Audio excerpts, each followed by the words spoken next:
What is it, do you think, about your game that has people just can't wait to see you on the professional level? I think it's just the style of basketball that I play. To be honest, I don't get nervous for games because I just know this is fun for me. Just moments after another jaw-dropping performance on the court, Caitlin Clark sat at the podium ready for the usual post-game questions. However, a veteran reporter said something that completely shattered the script, and for the first time in recent memory, she was speechless. What was said? And why is everyone still talking about it? Join us as we unravel a reporter's statement that left Caitlin Clark speechless. Post-match media conference. The Indiana Fever had just pulled off an important 94-87 win against the Las Vegas Aces at Gainbridge Fieldhouse. Caitlin Clark led the way with what many experts called her best all-around game as a pro so far. Her stats looked like something out of a video game. 28 points on 11 of 18 shooting, including 6 three-pointers out of 10, along with 12 assists, 5 rebounds, and only 2 turnovers in 38 minutes of play. The win pushed Indiana into playoff position with just a few weeks left in the regular season. The press room buzzed with excitement. Cameras clicked, reporters scribbled notes, and Clark answered questions with her usual calm confidence and fiery spirit.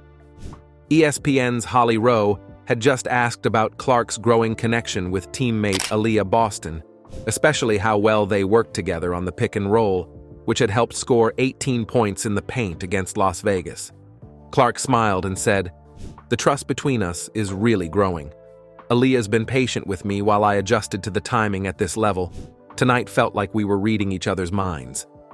That's when Stephen A. Smith, sitting in the front row, caught her eye.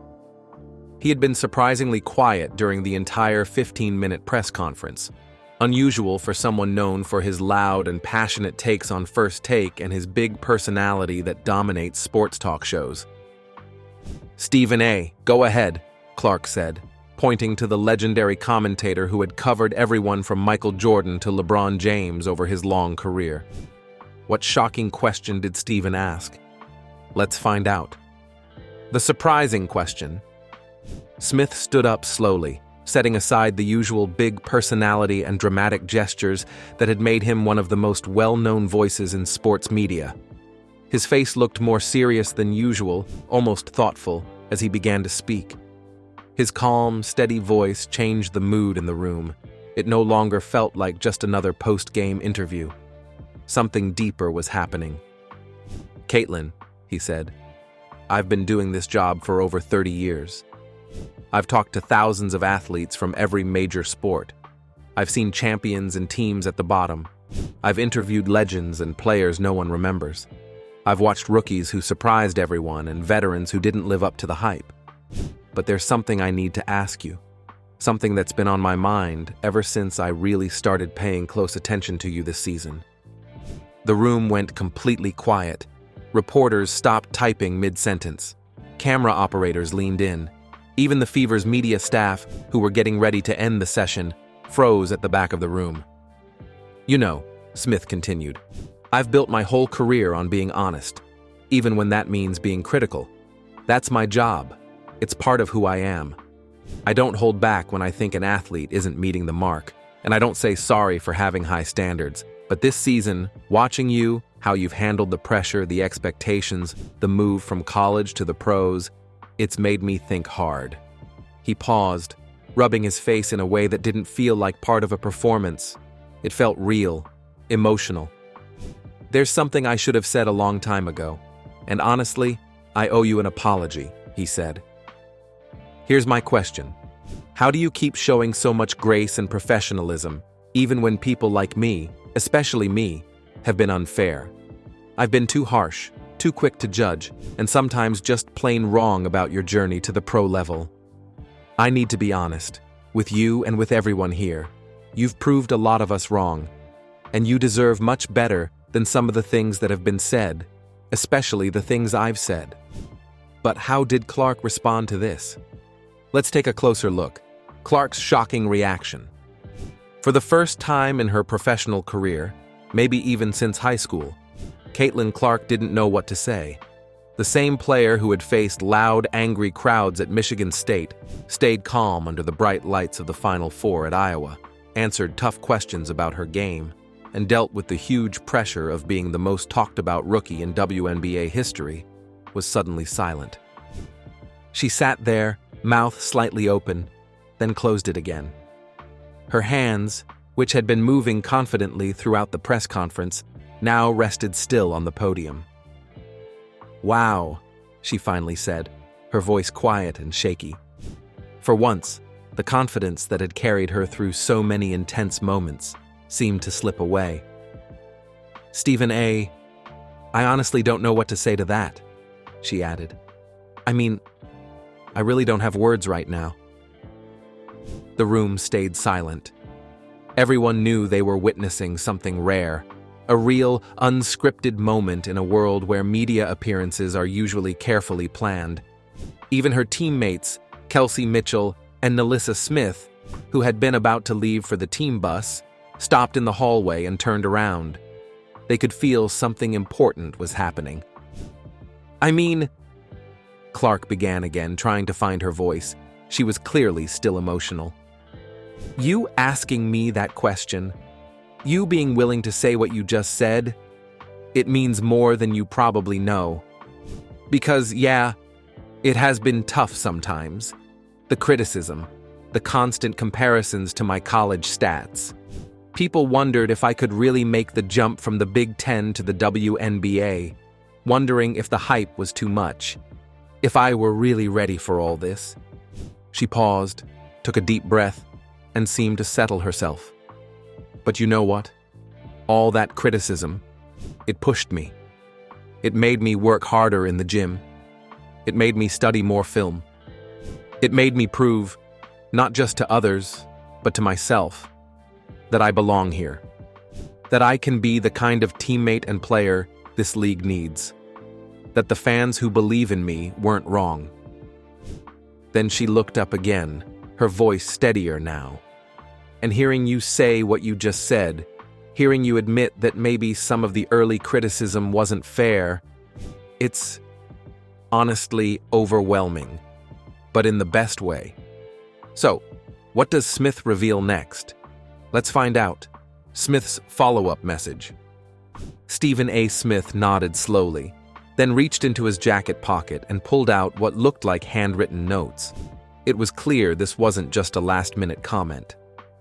"There's more I need to say," he began.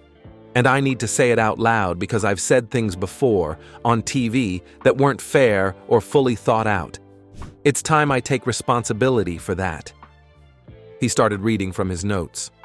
His voice was serious and filled with regret.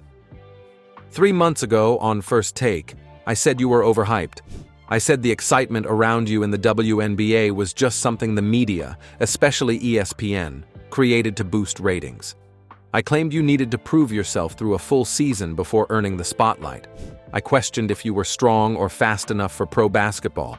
I even said that just because you succeeded in college didn't mean you'd do well professionally.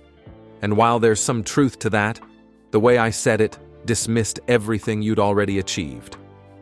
Clark's teammates, Aaliyah Boston and Erica Wheeler, were now standing at the back of the room, clearly moved by the moment unfolding in front of the entire sports media world.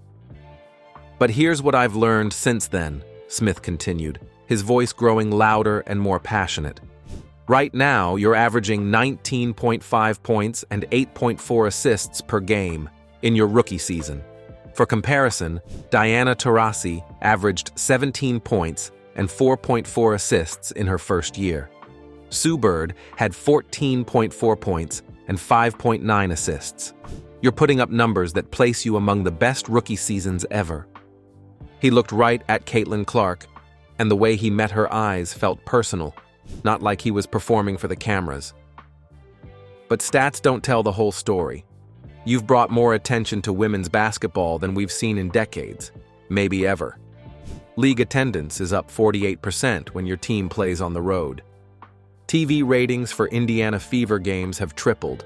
Sales of your jersey have gone up more than 200%. But beyond the money and media, it's about you. How you lead, how you give credit to your teammates, how you deal with pressure, and how you've helped raise the level of everyone around you." Smith's voice was now thick with emotion. "I was wrong about you, Caitlin. I was wrong to doubt if you were ready. I was wrong to say you didn't deserve the attention. I judged you by outdated standards and didn't see what was right in front of me. You're not just a great rookie. You're changing the game for women's basketball. And for that, I owe you, the league, and my audience a real apology." So, what was the reaction in the conference room? Let's take a look. The room's response. The press room suddenly came alive in a way that even the most experienced basketball reporters had never seen before. Cameras flashed as photographers tried to catch every second of Caitlin Clark's emotional reaction. Other reporters quickly began typing and recording, realizing they were witnessing a powerful moment. Holly Rowe, a respected ESPN reporter who had covered many touching moments in her career, was clearly moved. She wiped away tears with a tissue while still taking notes. Adrian Wojnarowski, famous for calmly reporting huge NBA news, pulled out his phone and began recording, knowing this was a moment of real importance. Sue Bird, attending the event as a special ESPN analyst, stood up and started clapping. Her gesture encouraged others to do the same. First, the ESPN crew joined in, then other journalists, and even some members of the Indiana Fever staff who had gathered to watch this surprising moment. Fever teammate Aaliyah Boston walked up to the podium and gently placed a hand on Clark's shoulder, a silent but powerful show of support. The gesture seemed to help Clark steady herself as she stood before dozens of reporters and cameras, still trying to take it all in. Then she spoke. Her voice was steadier now. "Stephen A.," she said, "you don't need to apologize to me. Sports media is supposed to challenge us. It's supposed to be tough, to hold athletes accountable, and to ask hard questions. What really matters to me is that you're willing to rethink things when new facts change your view. That takes real strength and honesty." She looked around the room, meeting the eyes of reporters, some of whom had been openly critical of her during her rocky start as a pro. "And honestly," she continued, "that criticism helped me. It pushed me. It made me work harder, not just to prove something to fans or reporters, but to prove to myself that I belong here, that I can compete and win at this level, that I can handle the jump from college to the pros, and maybe even master it." The conversation took a turn after that. Adrian Wojnarowski, who had been quietly watching and recording, raised his hand and asked a thoughtful question. "Caitlin," he said, "going back to what Stephen A. said about rethinking how we cover things, how do you think the media has changed its approach to women's basketball since you joined the league? And what would you like to see happen next?" Clark paused to think carefully before answering. "I think we've definitely gotten more attention," she said. "Which is amazing, not just for me, but for young girls looking up to us and for the incredible women who've been building this league for years. But more attention also means more pressure. And that's okay, as long as the criticism is fair and based on facts." She glanced at Stephen A., who was still standing and listening closely. "What I respect about Stephen A. today is that he's showing growth. He's willing to listen and learn. Covering women's sports isn't just about using the same methods you use for men's sports. This is something new, something meaningful. And it needs to be understood in its own context, with all the unique challenges and chances that come with being a woman playing pro basketball in 2025. Rebecca Lobo, another ESPN analyst who also played in the WNBA, added her voice to the conversation. "Caitlin, you mentioned using criticism as motivation. Can you share more about how you've managed the pressure of being seen as the face of what many are calling a new era for the WNBA?" Clark smiled slightly. Her confidence had fully returned. "That's the thing," she said. "I never planned to be the face of anything." The defining moment. Then Stephen A. Smith did something that surprised everyone, even more than his earlier apology. He sat back down, reached into his jacket pocket again, and pulled out a small, well-worn piece of paper, that had clearly been folded many times. It looked like he had been carrying it around for a while. "Caitlin," he said, "there's one more thing, and it's the most important thing I wanted to share today. My daughter plays basketball for her middle school team in New York. She's been following your journey since your junior year at Iowa. A while back, she asked me to give you something if I ever got the chance to meet you." He stood up, walked over to the podium, and handed the folded paper to Clark. "She wrote you a letter a few months ago, around the time I was being pretty critical about your start in the pros. She made me promise to give it to you if I ever met you in person. I've been carrying it to games, waiting for the right time." Clark took the letter with interest and clear appreciation. She carefully unfolded it, as if she knew it was more than just a fan message. As she read silently, her expression changed, first curious, then surprised, and finally emotional. Her eyes opened wide, then narrowed as she focused on certain words. A warm smile grew on her face, and it looked like she might even tear up. "Would you mind if I read part of this out loud?" she asked Smith.